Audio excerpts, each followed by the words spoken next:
Este.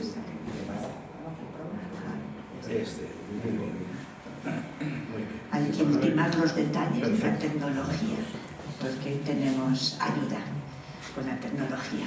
Bueno, pues decía que muy buenas tardes a todos y en primer lugar pues agradecer vuestra presencia porque supone un esfuerzo de todo, de desplazamiento y de encontrar sitio para aparcar. Los que vienen sobre todo de Sagunto, ¿no? No, venimos de donde el canal Canal No, sí, Valterno. Pues en Valterno. Muy bien. Bueno, pues a vosotros en primer lugar, gracias, muchas gracias por vuestra asistencia y también dar las gracias, por supuesto, a los padres dominicos, la comunidad de dominicos, que siempre están dispuestos a ayudar, a echarme una mano, a dejarnos este salón así, por la cara. Bueno, pues nada, lo tenéis en cuenta cuando vayáis a la basílica o eso, y en el cepillito pues dar algunos... ¿no? Bueno... Tampoco es eso, ¿no? Sí, hombre. Yo sé que cuando he ido a alguna reunión y nos han cedido un local, hemos pagado también una pequeña cantidad por pues usar el local. Bueno, pues esta tarde tengo el gusto de presentaros, para los que no le conocéis, a mi amigo Manuel Sarrias, que como él dijo el otro día hablando con él de la presentación y demás, me dije, bueno, yo diré que eres un amigo, un hermano en la fe de Jesucristo. Y él dice, no hace falta que me presentes porque yo soy de la casa. Dijo eso y me gustó muchísimo, de la casa, por eso lo repito ahora. Pero también que sepáis que él ha sido secretario general de la Unión Evangélica Bautista de España durante 32 años. Pastor bautista jubilado, felizmente activo, continúa en activo. Profesor del Centro Teológico Regional Aula 21. Y miembro, por supuesto, y amigo del CEIT. La primera vez que tuve el gusto de presentarlo, pues nos habló de los 100 años siguiendo a Jesús, de este libro, que lo he traído hoy, para que sepáis que, bueno, 100 años siguiendo a Jesús, yo creo que han sido muchos más, pero él lo recoge aquí, un poco la historia de la UEB, la Unión Evangélica Bautista de España. Todo esto viene porque yo le comenté en una ocasión, ¿podrías explicarnos la UEB, esas siglas, qué quieren decir para los que pues somos profanos, que no estamos atentos a eso? Y muy bien que lo explicó y además pues me regaló este libro que yo lo leí para la presentación y os leo la dedicatoria. Para mi querida hermana en Cristo, Carmen Sarmiento, compañera en el servicio y testimonio del Evangelio, Valencia, noviembre del 2022. Aquí está su esposa, pues para que lo sepa, ella lo sabe. Damaris, gracias. Muy bien. Y hacía la firma y la rúbrica con una cita, la cita de 1 de Corintios 15:58. Pues 57, aquí está 58.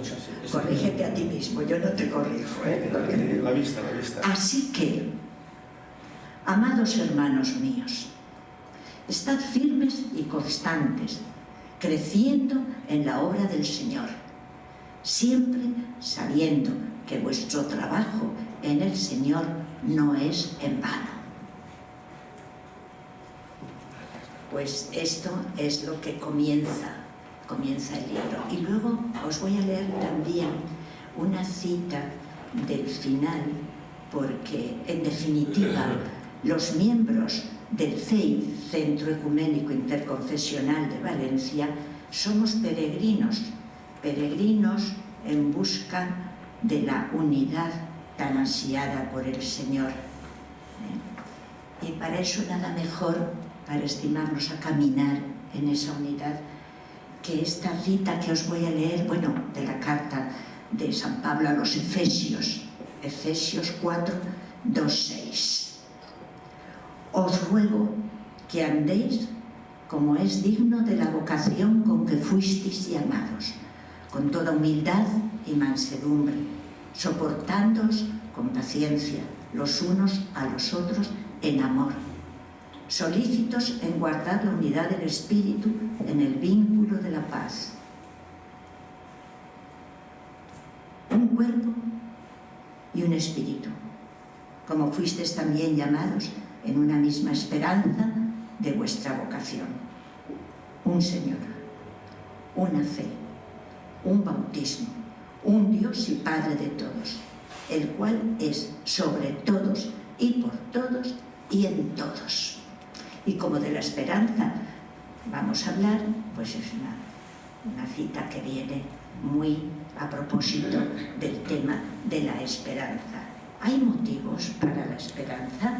Bueno, creo que ya me he extendido demasiado con la presentación del amigo Manuel Sarrias. Así que ya le dejo en vuestra compañía, le escuchamos a él, que seguro que nos aportará mucho, mucho para poder seguir adelante y caminar hasta que lleguemos a esa unidad tan querida por el Señor. Muchas gracias, Carmen, como siempre, tan amable y tan generosa. Muy bien, Carmen ha expresado el título, que de alguna forma está en consonancia con algunos aspectos que estamos llevando durante este año. ¿Hay motivos para la esperanza? Tengamos una introducción o consideraciones generales. Cuando nos preguntamos si hay esperanza, generalmente la respuesta está condicionada a la situación personal, interna o externa, y la enmarcamos en un tiempo y lugar según las circunstancias particulares de cada uno. Pero de alguna forma, casi todo el mundo tiene algún tipo de esperanza. Espera algún cambio favorable. El africano que embarca en una patera esperando llegar a costas europeas. El latino que viaja hacia el norte para cruzar la frontera. El ilegal que está en un país esperando se regularice su situación. El preso que espera cumplir su sentencia. El que ve amenazada su vida y la de su familia por organizaciones criminales esperando poder vivir en un lugar seguro. El enfermo que espera superar su estado y recuperar la salud. El parado laboral que espera encontrar un trabajo digno. El anciano que espera disminuyan o desaparezcan los achaques y tantas teclas que van apareciendo con la edad. El aficionado a la espera que su equipo gane algún título o al menos que no descienda de categoría. Los padres esperan lo mejor para sus hijos y los abuelos para los nietos. El estudiante aprobar el curso y terminar bien los estudios ante una nueva etapa. El que tiene la familia rota espera poder recuperar la ansiada unidad. El ciudadano espera encontrar políticos honestos que busquen el bien común por encima de partidismos e intereses personales. A esto podríamos añadir un largo etcétera, etcétera, etcétera. Y estoy seguro que todos los aquí presentes tienen algún deseo con relación a la salud, a la familia o algún otro anhelo que esperan que se cumpla. En la esperanza, y qué tipo de esperanza, resultan importantes las creencias y las convicciones de cada cual como algo no solamente objetivo, sino también subjetivo. Pero vayamos con la palabra esperanza. Hay muchos dichos y refranes de todo tipo que contienen la palabra esperanza, mientras hay vida y esperanza. La esperanza es lo último que se pierde, lo que parece indicar que se puede perder. Espera que solo el que espera vive, pero teme el día en que se te conviertan en recuerdo las esperanzas. Bienaventurado el que nada espera porque nunca sufrirá desengaños, pero en su vida faltará la esperanza. Y como algo irreversible, Dante, en la Divina Comedia, señala un letrero de las puertas del infierno: los que entráis aquí, perded toda esperanza. También esperanza es un bonito nombre de mujer. Yo no sé, Vicente, si esto sí.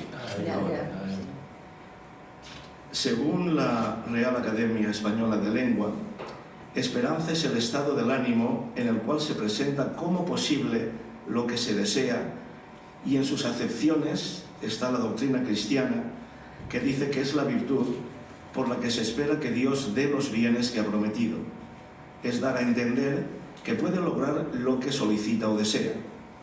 Se puede también tener la esperanza en mantener una situación favorable o incluso mejorarla. Para los que saben griego, en la lengua griega, la antigua, moderna es parecida a la palabra, el pis, esperanza, y el pizein, esperar, significa expectativa, algo que va a suceder y que el sujeto lo anticipa con confianza. El filósofo Platón afirmaba que la existencia del hombre está determinada por lo que espera y por la manera en lo que lo espera.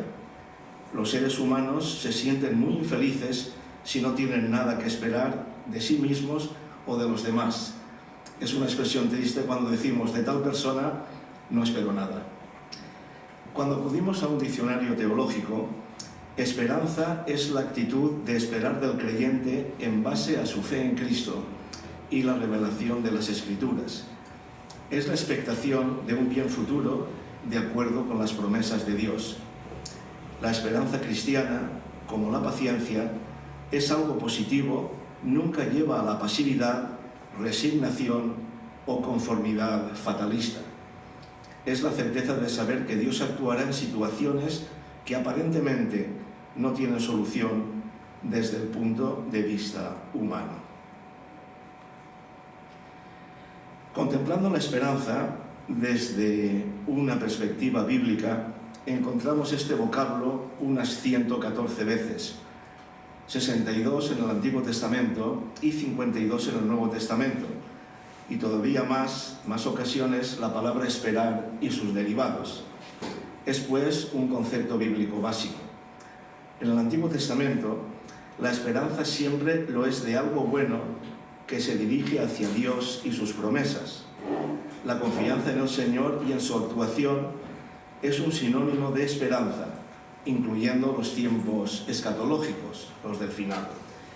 Toda esperanza que no descansa en Él es vana y engañosa. La esperanza de felicidad personal se suele limitar a este mundo, porque dadas las creencias del antiguo pacto sobre la vida del más allá, impresiona la integridad de vida de los creyentes del Antiguo Testamento, a pesar de no tener una claridad de eternidad. La esperanza, pues, era en esta vida.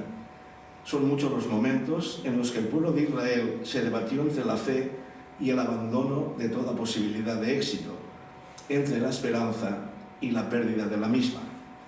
Pero siempre hubo un remanente fiel, una palabra profética de esperanza, a pesar de todo, incluidas las lamentaciones de Jeremías. La creencia es que Dios arreglará todas las cosas en el día del Señor, el día de Yahvé o Jehová, según las traducciones, proclamado por los profetas, y Dios pondrá definitivamente todas las cosas en su sitio. En el Nuevo Testamento presenta un sentido totalmente positivo, la palabra esperanza. Es la clase de esperanza que proviene de la fe cristiana.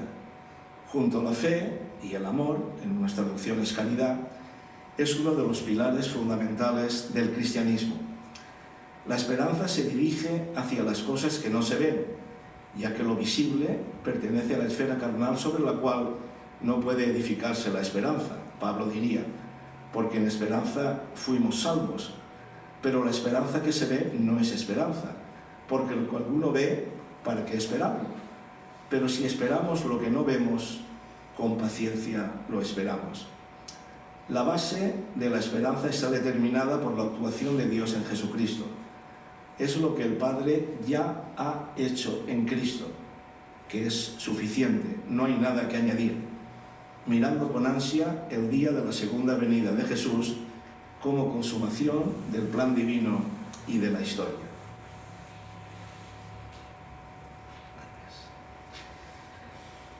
A finales del siglo XIX y principio del siglo XX, con los avances técnicos, médicos, científicos y sociales, se pensaba que todo iría mucho mejor en este mundo y que se caminaba hacia una época de oro y que la postura del postmilenialismo, es decir, todo era favorable para la venida del Señor, para la parusía, pero poco tiempo después, las dos guerras mundiales, entre los beligerantes países llamados cristianos que eran enemigos, y los muchos horrores del siglo XX, evidenciaron graves deterioros en la humanidad. La caída del muro de Berlín en noviembre de 1989, la llegada de un presidente negro a Estados Unidos, apuntarían signos de esperanza, así como la formación de numerosos países pasando de dictaduras a esperanzadoras democracias y otros cambios que prometían la aparición de un mundo favorablemente renovado.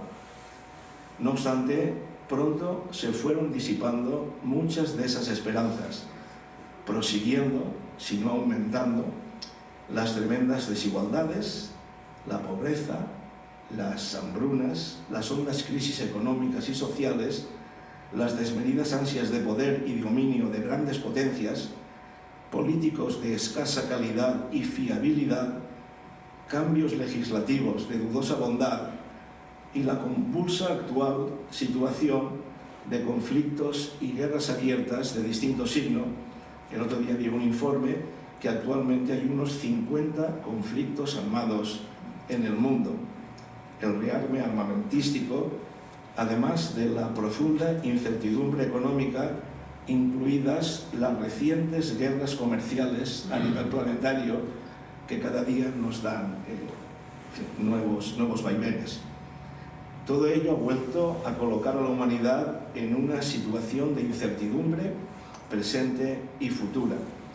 Hace unos años leí esta novela de Ken Follett, es un autor muy famoso, se hizo famoso, él había escrito muchas novelas antes, las habían llevado al cine, pero sobre todo se hizo popular por Los pilares de la tierra. Esta novela se titula Nunca, tiene un poquito más de 3 años, parece que se escribió la semana pasada, y este título expresa el anhelo que el apocalipsis que se describe en este escrito, en esta novela, nunca llegue a suceder. Es cierto que en casi todas las épocas se han dado situaciones de conflictos, guerras, amenazas, pandemias a diversas escalas y niveles, pero ahora los alcances son a escala mundial, con unas armas amenazantes capaces de destruir varias veces nuestro mundo. Esta realidad nos produce una profunda preocupación. Una encuesta de la semana pasada, casi la mitad de los españoles creen que vamos camino de la Tercera Guerra Mundial. Desde esta perspectiva y los acontecimientos que suceden casi a diario, podríamos afirmar que la respuesta simple a la pregunta del título de esta exposición, ¿hay motivos para la esperanza?, diríamos no. Humanamente no hay aparentes motivos para la esperanza. Pero, paradójicamente, la esperanza aparece sobre todo en tiempo de incertidumbre. A pesar de todo y por encima de todo, el ser humano alberga algún tipo de esperanza en alcanzar que vengan mejores tiempos, que se resuelvan problemas, se superen situaciones. Hay algo en el espíritu humano que impulsa a ello. La esperanza da sentido a la vida a las personas.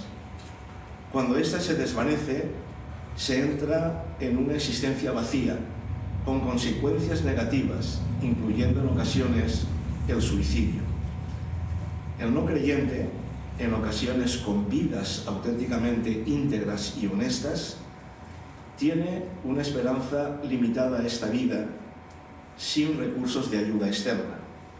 Como en la obra Esperando a Godot, del premio Nobel de 1969, Samuel Beckett, que en un profundo anhelo de angustiosa incertidumbre espera en medio de ausencia y silencio. Es como una espera sin esperanza, con un sentido de impotencia, no hay nada que hacer, como si la gran oscuridad que nos envuelve impidiera ver ninguna luz. Lo que han dicho algunos pensadores cristianos, esto sería motivo solo de una conferencia, pero citemos solamente a 2 o 3. En este amplio y complejo tema de la esperanza, vemos diversos enfoques en diferentes ópticas cristianas. Jürgen Moltmann, teólogo protestante alemán, escribió en 1964, tenía entonces 38 años, él murió en junio del año pasado, a los 98 años.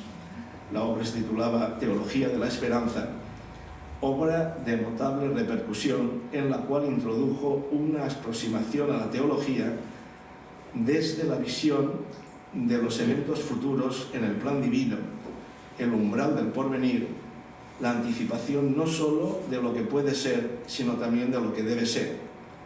En la esperanza no solo se reflejan las aspiraciones o los ideales, sino también las potencialidades de los seres humanos, cuando descansan en el poder y en la soberanía de Dios.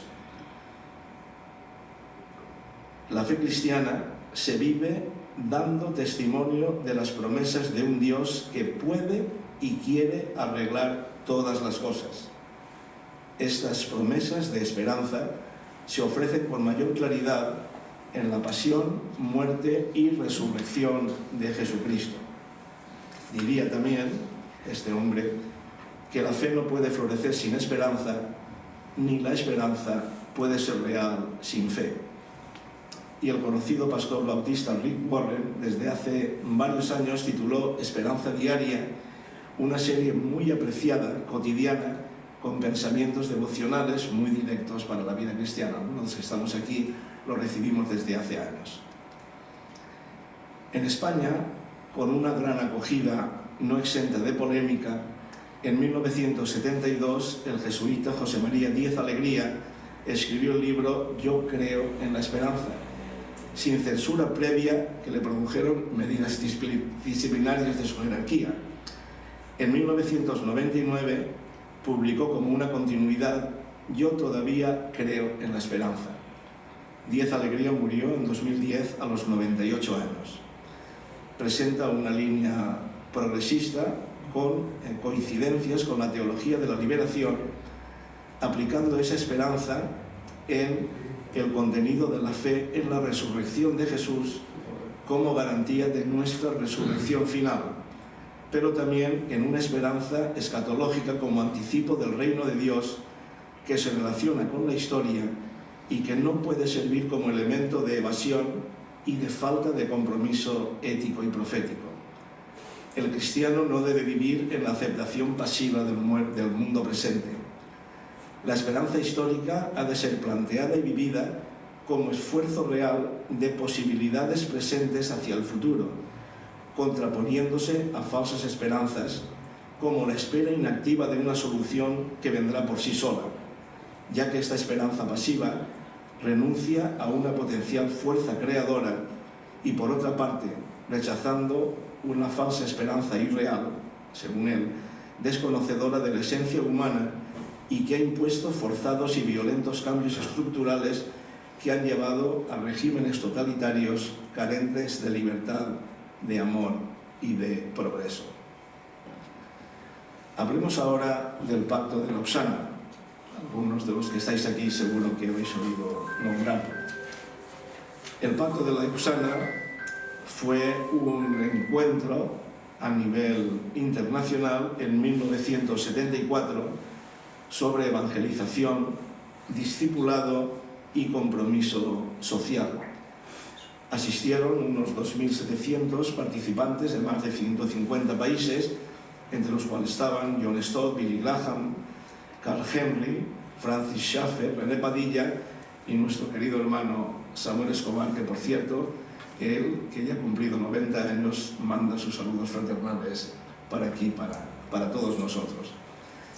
El segundo congreso fue en Manila en 1989, el tercero en El Cabo en 2010 y el último congreso en septiembre del año pasado en Seúl.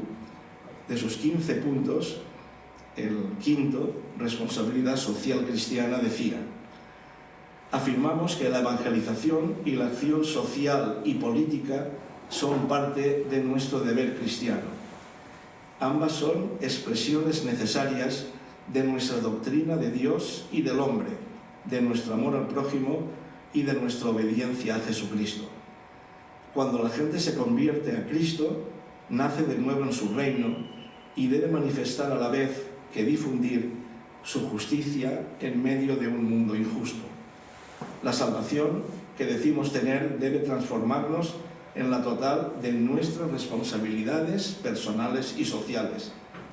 La fe sin obras es muerta. Y René Padilla, amigo y compañero, como digo, de don Samuel Escobar, afirmaría en su libro La esperanza última, relacionada con este congreso, que el Nuevo Testamento desconoce totalmente una redención social que surge de la historia. Espera una futura intervención de Dios mediante la cual toda la creación sea liberada del mal y transformada en el reino de Dios. La sustitución de una salvación escatológica por una sociológica es la sustitución del poder de Dios por la debilidad del hombre. La Iglesia es Iglesia en cuanto mira al futuro, al advenimiento de Cristo y la consumación del proceso de redención iniciado por la encarnación. Pasa. Y aquí... Pasa otro. Ahora sí. el impacto de la usana. Aún está, pues aquí no me pone esto, pero Es bueno. que ahora. No. Ahora, no, pues un poquito atrás. Era esperanza y ecumenismo, ¿sabes? No, pero dale. te proyectas, dale. Dale. Ahora, Sí, muy bien. Muy bien, aquí como hay dos pantallitas... Sí. Tenía naturalmente, estamos en el CEIB, dentro de los actos del CEIB y dentro de que todo nos une con este mismo espíritu, hablar de esperanza y ecumenismo. Que me perdone don Vicente por citarlo, pero en la magnífica conferencia, tanto en el fondo como en la forma, que nuestro hermano Vicente Botella nos dio el pasado 2 de abril sobre los 1700 años del Concilio de Nicea, de su exposición surgieron diversas cuestiones que necesitarían en otro momento un necesario y amplio tiempo de reflexión y diálogo. Pero hubo una pregunta que quedó en el aire. ¿Por qué España no tiene tradición ecuménica? Sin duda que el Concilio de Nicea reafirmó la unidad en Cristo de sus seguidores dentro de la diversidad. Qué buena la expresión, unidad en la diversidad y diversidad en la unidad. Por eso el Señor Jesucristo y la Biblia es lo que nos mantiene unidos en el camino del ecumenismo, y que el CEIB es un claro ejemplo de apertura, respeto y esperanza, donde ya hemos experimentado la obra del Espíritu Santo, sintiendo un profundo y sincero afecto fraternal por hermanos de otras confesiones y tradiciones. Y eso es muy importante. Pero la historia, sobre todo la historia de España, está ahí y no la podemos cambiar ni ignorar.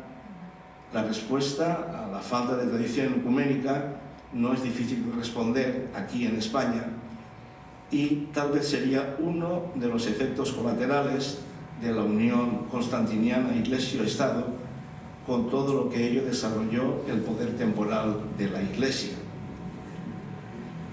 a veces transformando la expresión de Jesús ante Pilato por otra que dijera: mi reino sí es de este mundo. Pero la esperanza tiene que abrirse paso también aquí, en España, en Valencia, entre cristianos con visión y generosidad. Quisiera reconocer la presencia de don Carlos Osoro, cardenal arzobispo de Madrid, en el Congreso de los 500 años de la Reforma, 2017, y también la decidida y valiente actitud del cardenal Cañizares durante varios actos en Valencia en dicho año 2017, y el hecho de que 2 pastores hayan predicado en la Catedral de Valencia, y espero que no sean los últimos. Pero la generosidad debe ser por todos, pero mayor por parte de quien durante tantos años ha ostentado el poder, el control y la influencia. Y pienso, lo dejo ahí, que un acto a nivel global, nacional, de reconocimiento por parte de la Conferencia Episcopal, tal vez, de jerarquías, sería un signo muy importante de un renovado y bendecido avance en el camino entre cristianos españoles. Porque durante mucho tiempo, quizá demasiado, los evangélicos, protestantes, nos hemos sentido menospreciados, discriminados y perseguidos. Incluso a veces en nuestras reuniones económicas, pequeños gestos de emplear la palabra universal en lugar de católica, el significado es el mismo, pero el matiz sería importante. Son aspectos quizá a tener en cuenta. Pero, como diría don Miguel de Unamuno, no podemos evitar ser hijos de nuestro pasado, pero debemos ser padre de nuestro futuro. Y eso incumbe a todos. También la esperanza entra de lleno en el campo ecuménico y nos exhorta a ser arriesgados y valientes, profundizando en lo que nos une, en medio de una sociedad postcristiana. Pero, sin duda, por estas y otras cuestiones, internas y externas, todavía hoy, en amplios sectores del protestantismo español, resulta una tarea nada fácil estar abiertos al ecumenismo. Pero hay que mirar hacia atrás sin ira y hacia adelante con esperanza y actuar en consecuencia. Como le dijo el Señor al profeta Elías cuando estaba desanimado, mucho camino te resta, hay mucho por seguir haciendo. Pero volvamos al tema central. ¿Compromiso y esperanza, sabe? Perspectiva cristiana de la esperanza. Perspectiva cristiana de la esperanza. Compromiso de esperanza. Pues no sé. Pragmatismo. ¿Ahora? Esperanza. No, ¿Ahora? perspectiva cristiana. Bien, volvamos al tema central. ¿Por qué entonces los cristianos podemos tener y compartir esperanza? ¿Por qué tenemos motivos para la esperanza? Los creyentes no somos inmunes al dolor, al sufrimiento, a las enfermedades y a las tensiones. Pablo diría en la segunda carta a los Corintios: por todos los lados nos presionan las dificultades, pero no nos aplastan. Estamos perplejos, pero no caemos en la desesperación. Hay una diferencia fundamental. Los creyentes tenemos fe en Dios, en el Dios de la esperanza. Nuestra esperanza está en vivir esa esperanza y transmitirla.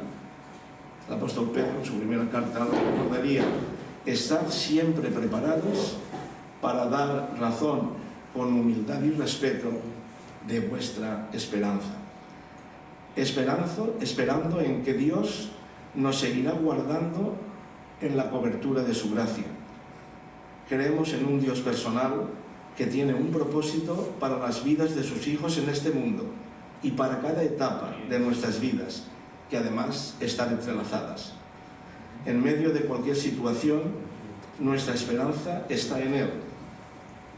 Nos dice la Escritura que Abraham, contra toda esperanza, creyó en esperanza, porque creyó a Dios en la confianza y la seguridad del cumplimiento de lo que había dicho. Nos recuerda el apóstol Pablo en la carta a los Romanos. Y nosotros también tenemos igualmente la firme esperanza que el Evangelio se seguirá predicando en este tiempo de regalo, que hombres y mujeres continuarán convirtiéndose en Jesucristo y verán transformadas sus vidas por el milagro de la conversión y la acción del Espíritu Santo. Reafirmamos la esperanza del retorno visible del Señor Jesucristo en poder y gloria, la resurrección de los muertos y la consumación del reino de Dios. Creemos que lo mejor, lo definitivo, está por venir. Gozamos de muchas bendiciones como anticipo de lo que nos espera. Como la famosa frase de la tensión escatológica, experimentamos el ya, todavía no. Porque, como hemos dicho antes, aún la creación está en estado de espera para una liberación completa. Por eso tenemos un compromiso de esperanza. Esperanza es una actitud activa, no la de los teóricos que arreglan el mundo tomando café. Hay un antiguo proverbio que dice: no te quejes de la oscuridad, enciende una luz. Isaías en el capítulo 42 dice: no se apagará el pábilo que humea. Otras versiones dicen: no se apagará la mecha que arde débilmente. No, pues, vamos a permanecer impasibles ante las necesidades y el dolor humano, no solamente en las emergencias, no solamente acordándonos de Santa Bárbara cuando truena. Renovar nuestro apoyo a organizaciones de acción social y humanitaria, muchas de ellas cristianas. Esperanza también de librarnos de este cuerpo de muerte, como anhelaría el apóstol, con dolores y enfermedades y achaques y constante teclas, y ser revestidos de lo inmortal, con cuerpos espirituales a semejanza del de Jesús resucitado. Por eso miramos hacia adelante. Dios lo es del pasado, del presente y del futuro. Jesucristo es el mismo ayer y hoy y por los siglos. El gran yo soy. El yo soy contigo, que incluye el yo fui contigo y el yo seré contigo. En su paciencia y misericordia todavía es el tiempo de la gracia, de la Iglesia, del Evangelio. Centremos nuestros esfuerzos en la misión primordial de vivir y compartir la buena noticia en Jesucristo, y para dar testimonio de nuestras convicciones cristianas, con entusiasmo sin proselitismo, con firmeza sin fanatismo, con claridad sin sectarismo, sabiendo que la historia está siendo guiada hacia un destino del que formamos parte. Mientras tanto, renovemos nuestro compromiso en favor de la justicia y la libertad, de la honestidad que no da cabida a ningún tipo de corrupción, como la sal y la luz del mundo que el Señor nos pide. Vivamos en esperanza, sirviendo en amor, con la mirada en el cielo y los pies en la tierra. C.S. Lewis diría que los creyentes que más hicieron por este mundo fueron aquellos que más pensaron en el venidero. Y no estamos solos, de la misma forma que Dios le dijo a Elías que habían 7.000 que no habían doblado su rodilla ante los Baales. También en nuestro tiempo tenemos muchos hermanos y hermanas a lo largo del mundo, y tal vez cerca de nosotros, que no han doblado sus rodillas ante los muchos Baales de este siglo. Seamos, pues, focos de luz donde estemos. Un cántico antiguo en las iglesias evangélicas decía: brilla en el sitio donde estés, y hacerlo con fe, porque la fe no puede existir sin esperanza, y la esperanza no puede vivir sin fe. Pedro nos diría en su primera carta: bendito sea el Dios y Padre de nuestro Señor Jesucristo, que según su gran misericordia nos hizo renacer para una esperanza viva por la resurrección de Jesucristo de los muertos. Salmo 46, salmo hermoso, que de ahí tomó nota Lutero para hacer lo que se viene a reconocer como el himno de la Reforma: Castillo fuerte es nuestro Dios. El salmista decía: Dios es nuestro amparo y fortaleza, nuestro pronto auxilio en las tribulaciones. Por tanto, no temeremos, aunque la tierra sea removida y se traspasen los montes al corazón del mar, aunque bramen y se turben sus aguas, y tiemblen los montes a causa de su braveza. Estad quietos y conoced que yo soy Dios. El Señor Dios Todopoderoso está con nosotros. Y David en otro salmo diría: alma mía, en Dios solamente reposa, porque Él es mi esperanza. Él solamente es mi roca y mi salvación, mi gloria y mi refugio. Por tanto, a la pregunta si hay motivos para la esperanza, decimos un rotundo sí. Una rotunda afirmación, decimos hay esperanza. Porque además no estamos solos. Con la promesa de Jesús tenemos una presencia especial. He aquí, yo estoy con vosotros todos los días hasta el final de los tiempos. Nos dirigimos hacia una meta, la redención universal, el reinado perfecto y definitivo de Dios y de Jesucristo. Leemos en Apocalipsis: los reinos de este mundo, cuando suene la hora en el reloj de Dios, han venido a ser de nuestro Señor y de su Cristo, y Él reinará por los siglos de los siglos. Aleluya, porque el Señor nuestro Dios Todopoderoso reina. Y con esperanza afrontamos la vida y afrontamos la muerte, pero como una puerta abierta que nos lleva a la eternidad.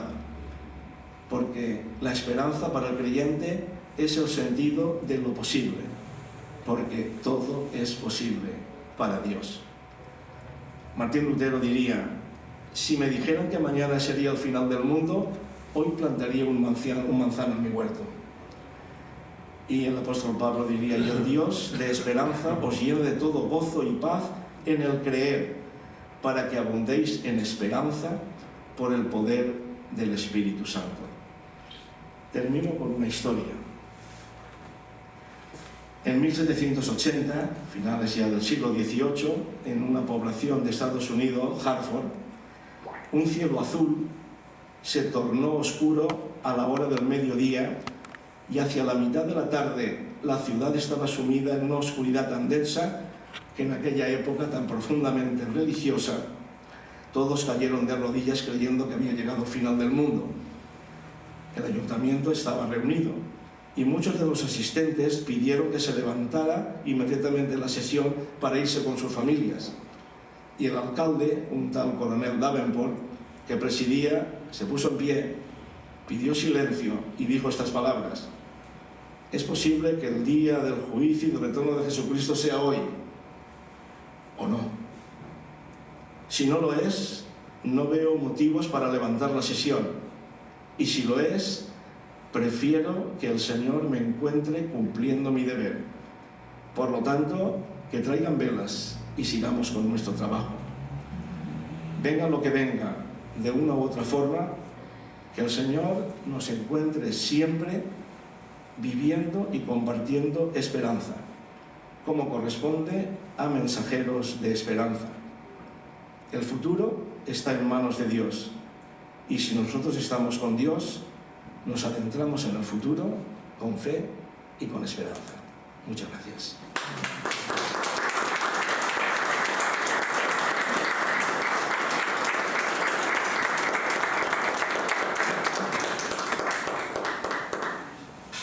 No me pasa nada. Pues muchísimas gracias, amigo, pastor y hermano en la fe, Manuel. Muchas gracias. Has dicho tantas cosas que me gustaría tener una memoria grande para retenerlas todas. Si me pagas bien, te lo doy por escrito. ¿Qué pasa? Espero que el Señor te lo pague, te lo pagará con creces, Ya me mucho lo paga, más que ya me yo, lo paga. mucho más que yo. Te lo pagan con la salud y demás. Y bueno, con las palabras que has dicho, las flores, y las considero como flores, hacia los miembros del Centro Ecuménico Interconfesional de Valencia, pues te lo agradezco mucho, ¿no? Es verdad que entre nosotros pues existe una relación de amistad, de compañerismo, de igualdad entre nosotros, no nos relacionamos con un ánimo de prepotencia o de estar por encima o por debajo, no, somos todos hijos de Dios y eso se nota. Y muchas gracias por eso. Y respecto, por supuesto, a la esperanza, claro, los cristianos han tenido un rotundo sí, creemos en la esperanza, y esperamos que algún día, pues bueno, la unidad tan pedida por Jesús al Padre, pues llegue. Pero ahora mismo en esta conferencia se puede palpar y podemos vivir la unidad que existe ahora entre nosotros. Existe una asociación ecuménica internacional, que es la IES, y que tiene por lema vivir hoy la Iglesia del mañana. Y eso es lo que tenemos que hacer y lo que estamos haciendo, vivir hoy la Iglesia del mañana.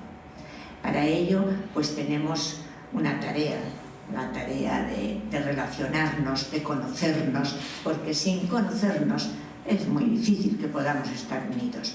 Y orar. Orar sabemos que es lo más importante que podemos hacer, donde el Señor nos escucha y estamos en relación con Él. Y nosotros, el Centro Ecuménico Interconfesional de Valencia, el CEID, se reúne sistemáticamente el último martes de mes a orar todos juntos. Y a veces nos encontramos con la sorpresa de que hay más pastores que católicos, que decimos, que también somos cristianos los católicos. Lo primero, somos cristianos. Nuestro sustantivo, las sustancias de ser cristianos, y el apellido es católico. Y que, bueno, pues este próximo martes, fin de mes, tendremos también la oración en la que invitamos a un pastor o a un sacerdote a que haga una reflexión sobre un tema bíblico, y en este pues contamos con el pastor Andrés Pérez, que está ahí al final, ha llegado un poquito tarde, pero ya me prometió que estaría, está ahí. Y Pau Grau también creo que está por ahí, aunque, sí, lo veo, está delante de la grada. Pues muchísimas gracias a todos los que resisten. Y bueno, ahora os doy un tiempo para que, nos da un tiempo, para que formuléis las preguntas, lo que queráis. O alguna aportación. O alguna aportación, por supuesto. Mientras que lo pensáis, en las preguntas o la aportación, quiero transmitiros los saludos del Padre Augusto Monzón, que con mucho gusto, sabéis que es el director espiritual del Oratorio San Felipe Neri, que con mucho gusto estaría aquí con nosotros, pero debido a un problema de salud que está enfrentando y que, gracias a Dios, pues el tratamiento le está viniendo muy bien, y se encuentra mejor, se está poco a poco recuperando, pues el domingo próximo, Dios mediante, que es el domingo de Pascua, de Resurrección, pues tiene mucho interés, está muy ilusionado con poder presidir la Eucaristía, a la que os invito a todos los que queráis venir a las 12 de la mañana en el Oratorio San Felipe Neri, sin distinción de si sois o no católicos. Podemos compartir el pan del Señor que Él nos regaló, la última cena. Pues muchos saludos de su parte, y con el deseo de poder estar pronto también entre nosotros, pero de momento no puede ser. Y creo que he dicho todo lo que quería decir, transmitiros los saludos del Padre Augusto, y ahora tenéis vosotros la palabra, lo que queráis transmitir, comentar, aportar. Pues nada, venga, animaros, Marce. El Padre Vicente Botella. La verdad es que a veces, ¿me permites? Sí. A veces en la Escritura hay cosas que están tan claras que en ocasiones hasta los predicadores nos da la sensación de decir, bueno, hay una claridad y una precisión meridiana en lo que nos dice el Señor. Por lo tanto, la segunda parte de la predicación, que es vivirlo, llevarlo a la práctica, ¿verdad? Pero bueno, siempre hay alguna aportación, alguna experiencia. Yo cuando salgo de casa esta tarde me he encontrado con una vecina, se lo he dicho al Padre Vicente, y le he preguntado, se llama Vice, y digo, Vice, ¿tú crees que hay motivos para la esperanza? Una mujer que quedó hace pocos años viuda, y me ha dicho, sí, seguro, hay algo siempre dentro de mí que me dice que tiene que haber esperanza. Es decir, que a veces incluso indistintamente de nuestras convicciones, pues hay algo en el corazón humano que ahí está, ¿verdad? Pero claro, nosotros con nuestras convicciones y nuestra fe cristiana, pues digamos que tenemos los cimientos y la base para poder creer y manifestar esa esperanza. Por supuesto. Bueno, sabéis que la esperanza es una de las virtudes teologales, fe, esperanza y caridad, ¿no? Y hablando con el amigo Manuel, pues yo le dije que para mí la más importante era la esperanza. Y él me corrigió diciendo que Pablo dice que el más importante es el amor, la caridad. Pero yo es que considero que la esperanza, el hombre de esperanza es un hombre con fe. Tiene fe, si no, ¿de qué le sirve la fe? Y demuestra esa fe amando a los demás. Y eso se ve, se transmite.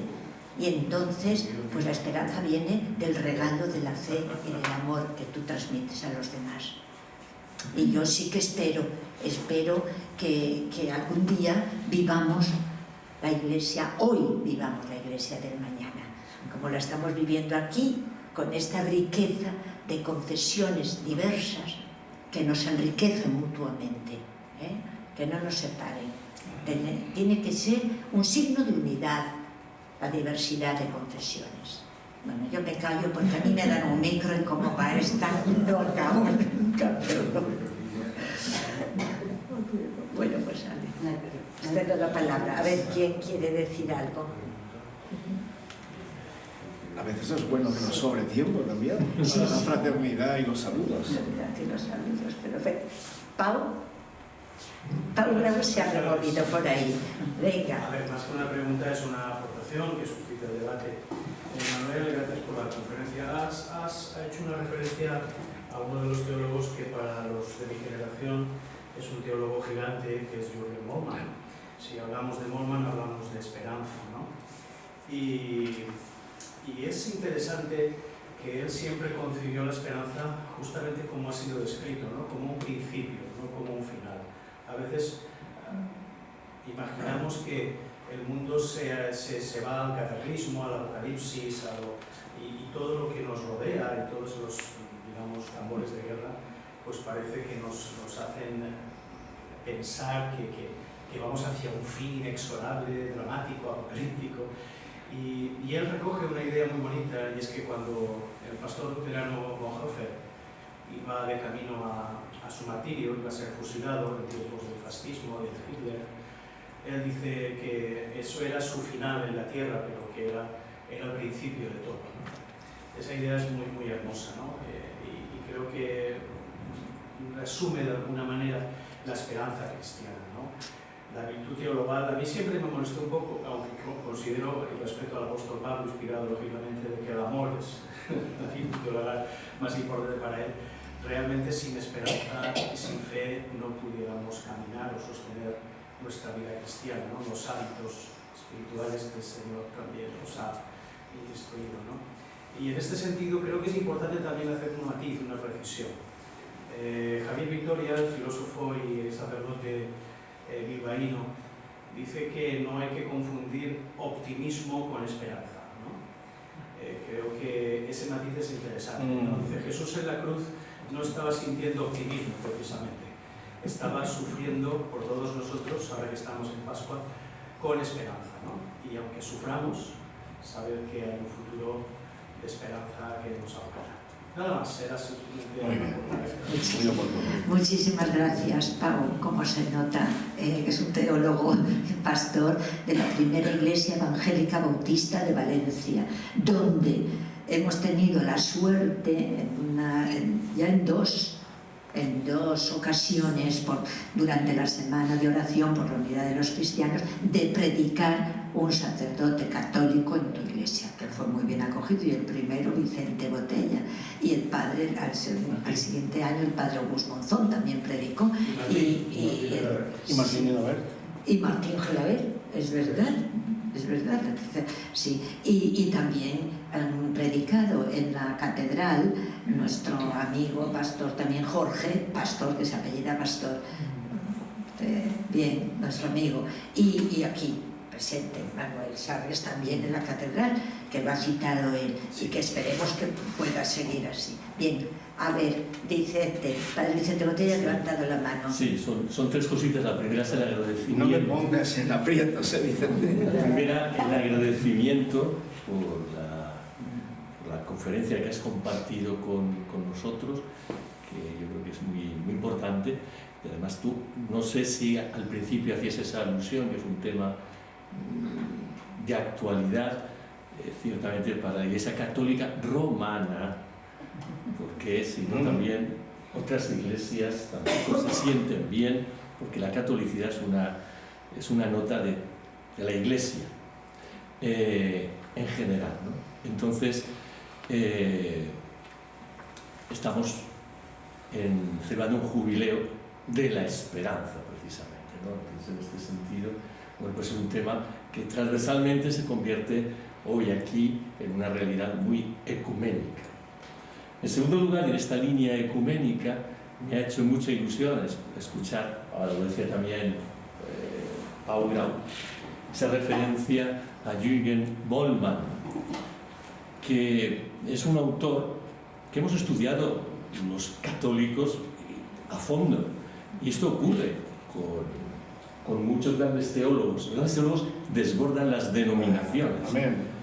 Desbordan las denominaciones y de pronto pues nos ayudan a entender mejor, bueno, pues la palabra de Dios, nos ayudan a entender mejor la revelación de Dios y cómo poderla traducir, ¿no?, en las realidades que hoy vivimos, ¿no? Entonces, bueno, pues efectivamente es uno de esos teólogos que han influido mucho, creo que en la teología cristiana en general, en la escatología, en la esperanza, en la Trinidad, en la cristología, y que ha sido, y que es, a pesar de que haya fallecido, pues es un referente.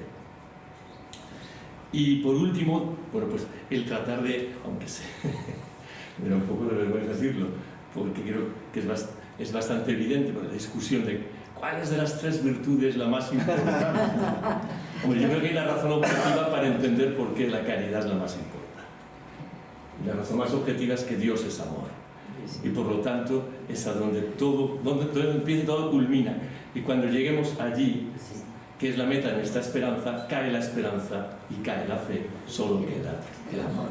Dice San Pablo, las tres más importantes. De acuerdo. Gracias. Rafa, ¿quieres aportar algo? Amigo, Rafael, tú puedes aportar más Bueno, cosas. pues yo quería darle las gracias porque además culmina el día para mí muy bien con esta conferencia. Esta mañana he estado, lo digo porque me ha venido al pensamiento algunas reflexiones desde lo que nos ha comentado. Esta mañana he estado con un amigo, sacerdote mayor, que estaba en el San Pío V. Hemos estado viendo algunos cuadros y hay uno que a él le encanta, y que es el tríptico de Juan de Juanes de la crucifixión. Y ahí se ve a los dos ladrones, pero no se ve a Cristo. Juan de Juanes no lo ha pintado. En medio hace una especie de triángulo, por decirlo así.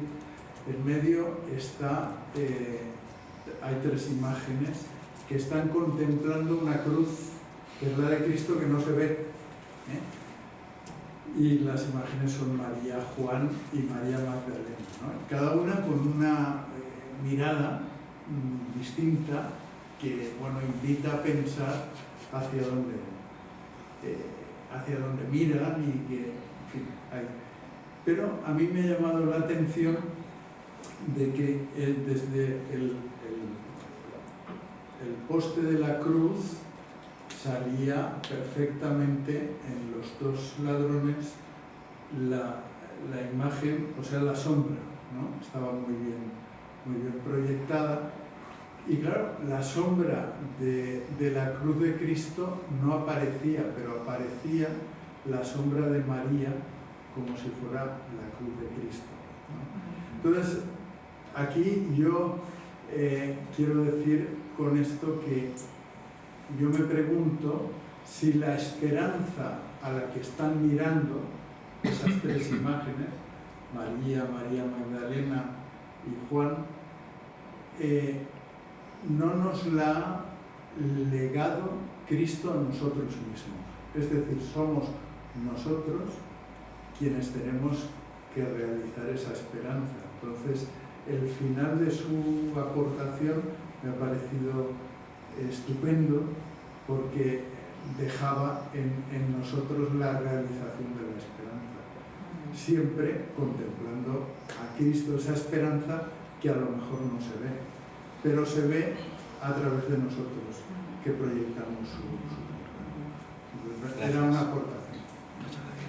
Muchas gracias, Rafa, muchas Una gracias. aportación en el sentido de que, bueno, pues me ha conmovido su conferencia y me ha llevado a repensar. Sí, sí.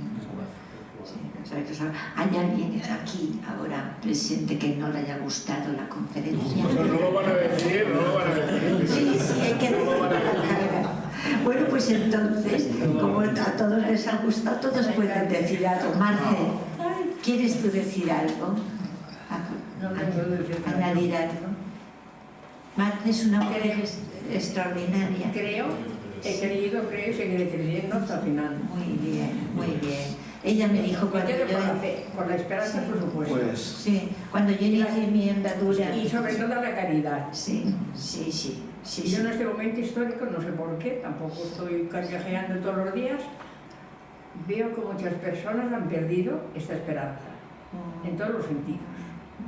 A nivel de iglesia, en fin. Esto lo vemos todos, lo tenemos todos los días en las redes, en el periódico, pues yo por lo menos la lectura que hago. Y esto me duele. Sí, claro. Porque cuando yo inicié mi andadura me vinculé al centro ecuménico entre Confesiones de Valencia, pues ella me animaba y me decía, hablando con ella, me dijo esta sentencia, dice, un padre y todos hermanos, todos hijos del mismo padre. Lo resumía así ella, el movimiento ecuménico. Pues yo pienso que vamos a reflexionar cada uno en lo que se ha dicho y sobre todo que renovemos nuestro compromiso de ser portadores y mensajeros de esperanza. Y esa es de alguna forma lo que, en fin, lo que ha quedado al final, que lo llevemos a la práctica. Pues nada, José, Diego, tú también no quieres decir nada, por ahí... Sí, vale. Una última palabra. Ah, sí, una palabra de Pau Grau. No sé, para irnos con el corazón contento. Contento, muy bien.